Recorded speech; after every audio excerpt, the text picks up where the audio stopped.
Everyone keeps talking about magnesium for leg circulation. Your neighbor recommends it, health videos push it, maybe even your doctor brought it up once. And yes, magnesium has real value. It helps in many ways. But if your main problem is weak blood flow in your legs, if your feet stay cold, your ankles puff up, your calves cramp at night, or your lower legs feel tired and heavy by the afternoon, then magnesium alone is not the full answer. And when you keep focusing on that one thing while ignoring what newer vascular research points to as the real nutritional drivers of stronger circulation in older adults, you can lose months, maybe even years, chasing the wrong fix. Today, I want to show you something different. There is one nutrient, one overlooked deficiency, sitting right in the middle of the body's blood flow system. It plays a direct role in how well your vessels open, flex, and deliver oxygen-rich blood to your legs and feet. And while many people keep spending money on gadgets, socks, and trendy supplements, this basic piece is often missed. Stay with me, because the top nutrient on this list is not the one most people expect. It is not D3, even though D3 matters. It is not B12 either, though that matters too. The number one is something your body can make on its own when you are younger, but that natural production drops hard with age. And most standard blood tests do not even look at it. That one detail changes everything, so do not miss the end. Before we get to that top spot, let's move step by step through the list, because each one matters and each one supports circulation in a different way. The fifth nutrient is usually linked with immune support in oranges, not with the health of your blood vessel walls, and that gap in understanding costs people more than they realize. It is vitamin C, but not just as an antioxidant. Its deeper role is in building and maintaining collagen, the structural material that helps your blood vessels stay flexible and strong. Your blood vessels are not hard tubes. They are alive. They bend. They respond. They adapt to pressure and movement. Think of them like a quality garden hose. When the inner structure is healthy, blood moves with less resistance. But when collagen weakens, and that tends to happen faster after the mid-60s, the vessel walls become stiffer, narrower, and less able to expand when your muscles need more blood. That is one reason circulation in the legs starts to feel worse with age. Research has shown that vitamin C is not optional in this process. The body needs it to form strong collagen fibers. Without enough of it, the repair system slows down. One smart way to use it is to split the dose, taking some in the morning and some later in the day instead of all at once. That helps keep levels more steady. A gentle form may also be easier on the stomach, and here's a small trick many people never hear. Pairing it with a little copper from foods like seeds or cashews may support the same vessel-building process even better. Now let's go a little deeper, because the next one is where the story gets more interesting. The fourth nutrient is fat-soluble, which means you need to take it with food that contains some fat if you want proper absorption. And even though it has become one of the more important subjects in circulation research, many older adults still never hear about it in simple terms. It is vitamin K2, especially in the MK7 form. Here is why it matters. As we age, calcium does not always stay where it belongs. Some of it starts settling into the walls of the blood vessels. Over time, that creates a harder, more brittle lining, almost like mineral buildup inside old plumbing. When that happens, the vessels become less flexible, the inside space narrows, and blood has a tougher time getting through smoothly, especially down into the legs and feet. Vitamin K2 helps activate proteins that guide calcium away from the arteries and toward the bones, where it belongs. That is why people studying vessel stiffness keep coming back to it.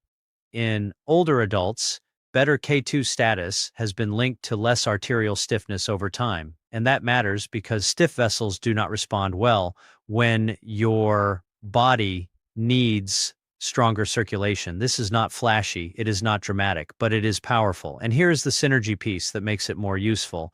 K2 works especially well when vitamin D3 is also in the picture, because D3 helps create the proteins and K2 helps switch them on. If you only remember one thing from this section, remember this. Strong circulation is not just about pushing blood harder, it is also about keeping the blood vessel walls clean, flexible, and responsive. Now we move into the top three, and this is where the effect starts to feel much more direct. The third nutrient is a B vitamin that has a very clear relationship with blood flow, especially because of what it does to nitric oxide. That nutrient is vitamin B3, also called niacin, especially in the immediate release form. Nitric oxide is one of the body's most important signals for circulation. It tells blood vessels to relax and widen. It helps them open when tissues need more oxygen. And when nitric oxide levels fall, blood vessels stay tighter, blood moves less freely, and the legs often feel the result first. You feel it as heaviness, as poor stamina, as nighttime cramps, as that strange dragging sensation in the lower limbs when the day goes on too long. After people get older, nitric oxide production often drops. That is one reason circulation complaints become more common with age. Niacin has been studied because it can help trigger that widening effect. In some older adults, blood flow speed through major leg arteries improved after regular use. That is a big deal. Now, one thing that scares people is the niacin flush. You take it and you feel warmth or redness in the skin. It can be uncomfortable at first, but for many people it fades with time. It is not always harmful. It is simply the sign that the vessels are opening. Of course, people need to be sensible and discuss it with a professional if they have medical concerns. But the main point is this: circulation is not only about structure, it is also about signaling. And niacin speaks directly to that signal in a way many people never hear explained clearly. Keep going, because the second one on this list is one almost everyone knows, but many people still use it in a weak, incomplete, or poorly absorbed way. That nutrient is vitamin D3. Most people think of it only in terms of bones or the immune system, but the body uses D3 in the lining of the blood vessels too. Those vessel cells have receptors for it, and when D3 is present in the right amount, it can support nitric oxide production and help calm inflammation in the vessel wall. That matters more than it sounds. Chronic low-level inflammation inside the arteries is one of the hidden reasons circulation worsens over time. The vessel walls become irritated, less smooth, less flexible, and more likely to narrow. In older adults, low D3 levels are very common. In fact, many people who think they are covering their needs with a small daily supplement are still nowhere near optimal. Aging skin makes less D3 from sunlight. Aging bodies also often handle nutrients less efficiently, so the same dose that seems fine on paper may not move the needle much in real life. That is why blood testing can be useful, because guessing does not always work. And here's the part many people miss: D3 does not work in isolation. Magnesium helps activate it, and K2 helps guide the downstream calcium effects in the right direction. That means D3 often works best as part of a team. This is where a lot of supplement advice goes wrong. People hear one nutrient and treat it like magic. But the body does not work like that. It works in systems. And if you stay with me for one more section, you will see why the number one nutrient changes the whole picture. Here it is, the one people least expect, the one your body can produce when you are younger, but much less effectively as the decades pass, the one many routine blood panels ignore, the one deeply tied to energy production inside the cells that line and support your blood vessels. It is CoQ10, especially in the active ubiquinol form. Technically, it is often called a vitamin-like compound rather than a classic vitamin because the body can make it. But functionally, for aging circulation, that label matters far less than what it actually does. Every cell in your blood vessels depends on mitochondria, tiny energy engines that help the cell do its work. And CoQ10 is essential in that energy system. Without enough of it, those cells create less energy and more oxidative stress. In simple words, the system becomes slower, weaker, and more easily damaged. Blood vessels then lose some of their ability to relax, respond, and deliver blood smoothly, especially all the way down into the lower legs and feet. That is why older adults with low CoQ10 can feel that familiar pattern of coldness, cramping, fatigue, and heavy legs. This is not just about the heart. It is about the energy inside the cells that make circulation possible in the first place. And that is why this nutrient deserves attention. Not because it sounds exciting, because it sits closer to the root of the problem. If you have made it this far, you already know more than most people here in a basic conversation about leg circulation. And the next part is where it becomes practical. Let me explain the form issue, because this is one of those details that sounds small, but can change the result. CoQ10 exists in two main forms. One is ubiquinone, the other is ubiquinol. Younger bodies can usually convert ubiquinone into the active form without much trouble. Older bodies often do not do that nearly as well. So if an older person takes a basic form and expects a strong effect, the body may not use it efficiently. That is why the active form, ubiquinol, is often the better fit for seniors. It is already in the usable state. It does not ask the body to do extra conversion work when the body is already less efficient than it used to be. And because CoQ10 is fat soluble, taking it with a meal that includes healthy fat can make a real difference in absorption. Not with black coffee, not on an empty stomach, with real food. And here is another layer that makes the picture even stronger. Some evidence suggests that pairing CoQ10 with PQQ may support mitochondrial health even more. Think of it this way: CoQ10 helps the energy factories run better. PQQ may help support the growth or renewal of those factories. One improves function, the other may support the system itself. Together, that is a powerful idea for aging circulation. And there is one more important note. People who take cholesterol-lowering statin drugs should be especially aware of this topic because those medicines can reduce the body's natural CoQ10 production. That does not mean anyone should stop a medicine on their own. It means they should ask smart questions, because sometimes the symptoms people blame on age are not only age, sometimes they are a nutrient gap hiding in plain sight. And that leads to the bigger message behind all of this. Weak leg circulation is not always some final sentence written by age alone. Yes, aging changes the body, but many circulation symptoms come from real, measurable, correctable issues. A blood vessel that has lost flexibility, a signaling system that has slowed down, a mitochondrial engine that is running low, a deficiency that nobody checked. When you understand that, the whole emotional weight of the problem starts to shift. Cold feet are not just cold feet. Swollen ankles are not just swollen ankles. Night cramps are not random. Heavy legs are not always something you simply have to accept and drag behind you year after year. They are signals, they are clues.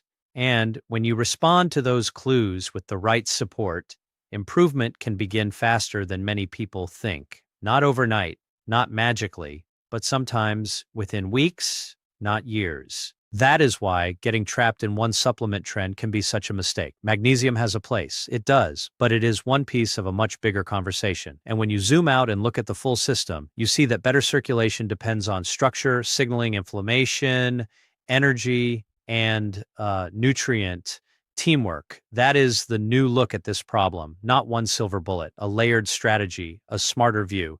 And if you are still watching, this is the part where most people start connecting the dots and realizing why the old advice never fully solved what they were feeling. So let's pull it all together in a way that is simple and useful. Vitamin C supports the collagen framework of blood vessel walls. K2 helps keep calcium from hardening those walls and making them less flexible. Niacin helps widen vessels by supporting nitric oxide release. D3 helps regulate inflammation and supports healthy vessel function, especially when magnesium is present to activate it, and K2 is there to balance the calcium story. Then CoQ10, especially ubiquinol, supports the cellular energy that allows blood vessels to do their job in the first place.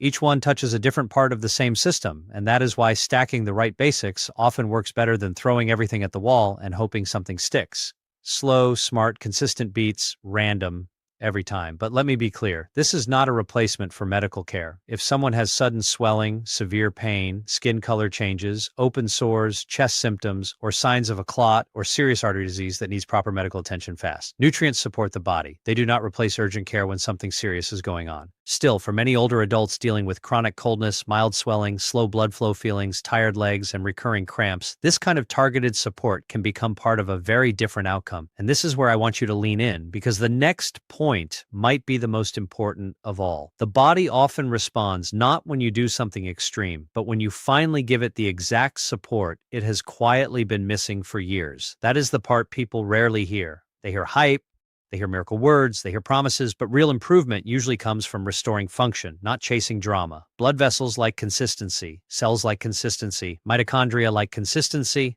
the body likes rhythm. A nutrient taken correctly, in the right form, at the right time, day after day, often beats a shelf full of trendy bottles used at random.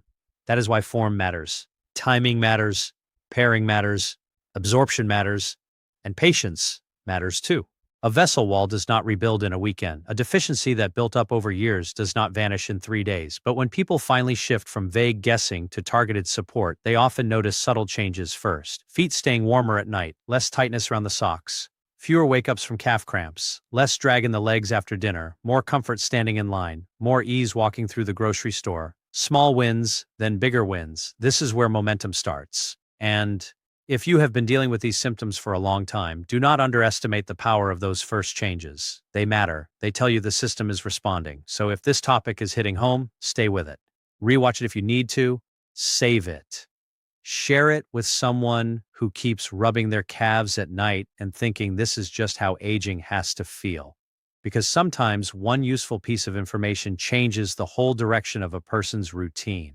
There's also a mindset shift here that deserves attention. Many older adults have been taught to think of circulation decline as something passive, something they can only watch happen. But the body is more adaptable than that. Even later in life, blood vessels can respond to the right inputs.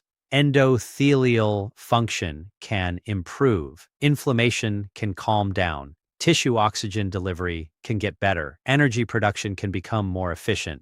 That does not mean every case is simple, and it does not mean every symptom has the same cause, but it does mean there is room for action, room for testing, room for better choices, room for improvement, and that matters because once people believe there is no point, they stop looking, they stop asking, they stop adjusting, they settle.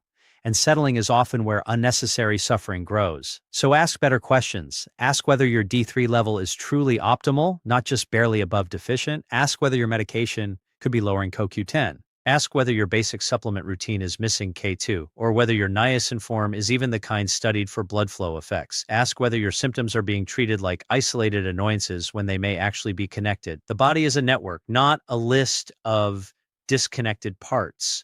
Your legs are not failing in isolation. They are reflecting what is happening in the vessels, in the blood chemistry, in the nutrient status, and in the energy machinery inside those cells. Once you see that, you stop chasing random fixes and start building a real plan. And if you want the simplest bottom line, here it is. Stop thinking only in terms of what helps symptoms feel less annoying for a moment. Start thinking in terms of for example, what helps blood vessels work better, what keeps them flexible, what helps them open, what protects them from stiffness and irritation, what fuels the cells that power circulation from the inside out. That is the difference between surface level advice and real strategy. This is why so many people stay stuck. They are told one thing, they try one thing, they get a tiny result or no result, then they assume nothing works. But sometimes the issue is not that support failed. It is that the support was incomplete, poorly absorbed, or aimed at the wrong layer of the problem. And that is exactly why this list matters. It gives you a wider lens, a more honest lens, a more useful one. If you were surprised that CoQ10 sits at the top, that is the point. Most people never hear its role explained in plain language. They hear about heart health in a general way, maybe energy in a vague way, but not about mitochondrial support inside the cells of the blood vessels that control how well blood reaches the legs. Once that clicks, a lot of other symptoms start making sense. And when things start making sense, smart action becomes possible. That is how change starts. Not with fear, not with hype, with clarity. So take this as your reminder that circulation can improve when you support the system in the right way. Not because the body is young again, but because the body still has repairability left when you stop starving key pathways of what they need. Better structure, better signaling, better inflammation control, better energy production. That is the framework. And the beauty of it is that these are not exotic ideas. They are practical, they are affordable, they are grounded in how the body actually works. If you have cold feet, swelling, cramps, heaviness, or that worn out feeling in your lower legs by late day, do not ignore it. Do not assume it means the story is over. It may mean your body is asking for more precise support. And that is a very different message, a more hopeful one, a more useful one, a more powerful one. If this helped you, keep it close. Come back to it. Pass it on to someone who needs it. Because the right information at the right time can change not just what people buy, but how they feel when they wake up, when they walk, when they sleep, and when they move through everyday life. And that matters more than any trend ever will.